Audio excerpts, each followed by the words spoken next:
Hello and welcome to the bonus materials from us at Westeros.org for episode 4, and now his watch is ended.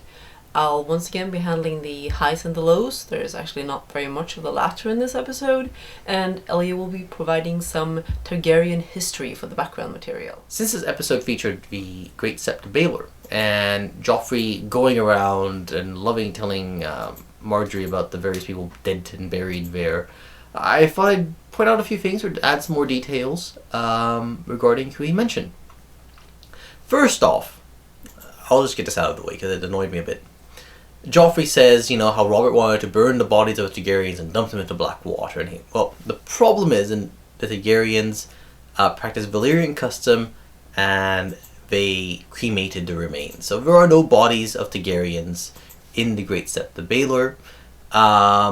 There may be interred ashes, although I don't think it's ever actually referred to. I'm not quite sure what they did with the ashes. They might have scattered them to the winds. Possibly they interred them. That's not a problem. But there are no bodies.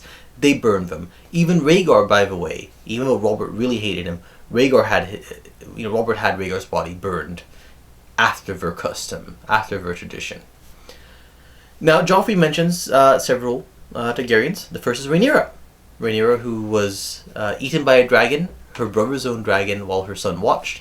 This is, it's not the end of the Dance of the Dragons, but it was a significant event towards the end of the Dance of the Dragons, when the Dance of the Dragons was the civil war between Rhaenyra on one side and her brother Aegon on the other over the crown. Rhaenyra was the elder, her father had pretty much named her the heir, but Aegon usurped her on the basis of, on various things that he wanted it, and also simply because Andal tradition was that, or the traditional law in Westeros, not necessarily even the Targaryens or the Valyrians, but in Westeros was that the eldest son first, and then daughters are at the end of the line.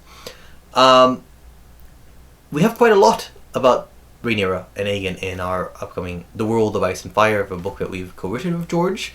George has, I believe, read. No, he hasn't actually read some of it. Some of that material is actually going to be showing up as well in a novella George has written that will be appearing in the novel Dangerous Women, or the story collection Dangerous Women, but he's co-edited with Gardner Dozois.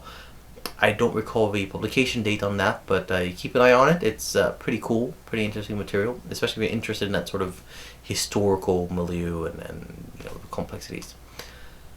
Another one that Joffrey mentions is Aryan Brightflame, who drank wildfire to thinking that it would turn him into a dragon. Aryan Brightflame is a character who was first introduced in The Hedge Knight, which is actually a Song of Ice and Fire story that George wrote about the Hedge Knight Duncan the Tall and his squire Egg. And Aryan Brightflame is this, as all Targaryens, beautiful, dangerous kind of fellow, but he's a bit mad, as you can guess. Very cruel. He actually, it's kind of funny that Joffrey's kind of going on about him, because Joffrey and Aerion are not that unlike, really. They both have a sadistic streak. Aryan Brightflame was obviously also a very talented knight, but a very troublesome knight, who disappointment to his father and his family, ended up being exiled for a while for various inappropriate things he did, came back, got involved in yet more stuff, and that World of Ice and Fire may reveal a little bit more of the stuff that he got involved in, but hasn't yet been revealed. And in the end, as he says, one day he seems to have become mad enough to think that he could become a dragon if he drank some wildfire. This has, interestingly, I suppose if you look at it, it may have there's a parallel. There's another Targaryen who comes across similar beliefs, but you'll have to wait, I think, to the next episode to learn more about that one. Finally, the Great Sept itself. Gorgeous. I kind of like the starry vault. That was kind of cool. I don't know why they decided to sort of Grecian heroic nudes. Think of the faith as the Catholic Church.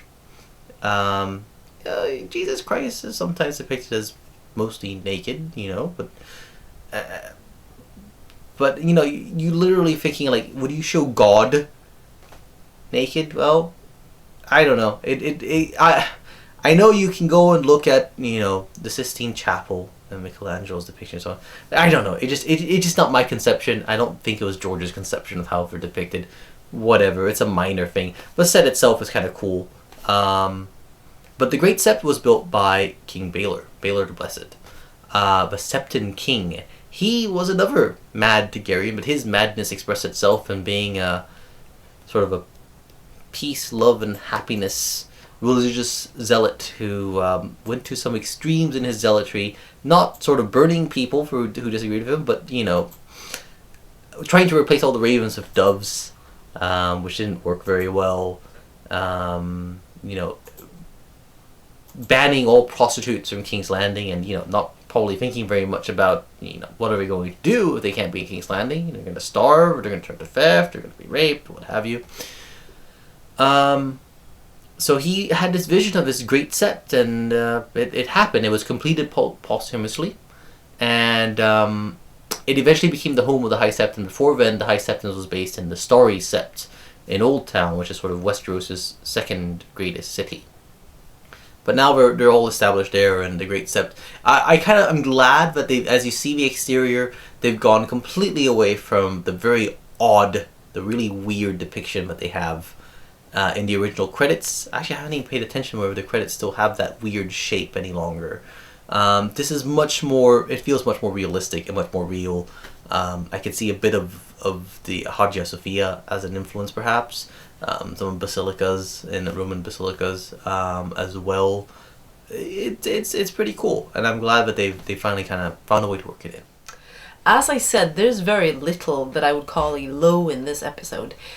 There are some things in King's Landing that continue to be a little weaker than other things. They bring up the Podrick scene again, and that's unfortunate because one's too much, really.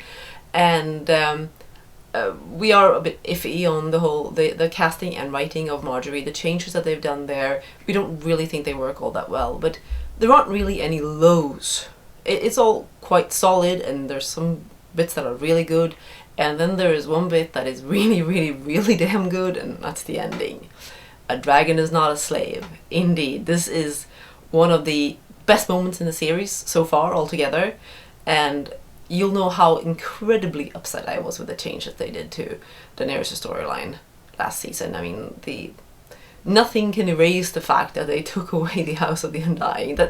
That's always going to be a big problem for the show, as far as I'm concerned, and I didn't much care for the way Daenerys was written or acted last season, but this scene was fantastic. Emilia Clarke did a wonderful job, and the staging and everything, it was just perfect. It was really, yes, they changed a few things around, it's not quite in the same order as in the books, but it's just so incredibly good. And the build-up when she decides to start sort of testing out the Unsullied, and then the Kraснess is trying to get Drogon to come along on the chain, and she turns around and speaks to him in Valyrian, revealing that she speaks perfect Valyrian, and the look on his face is just priceless. And then, of course, we finally get her giving her full name, Daenerys Stormborn of House Targaryen, so hopefully that'll get a few more people remembering that her name is not Khaleesi.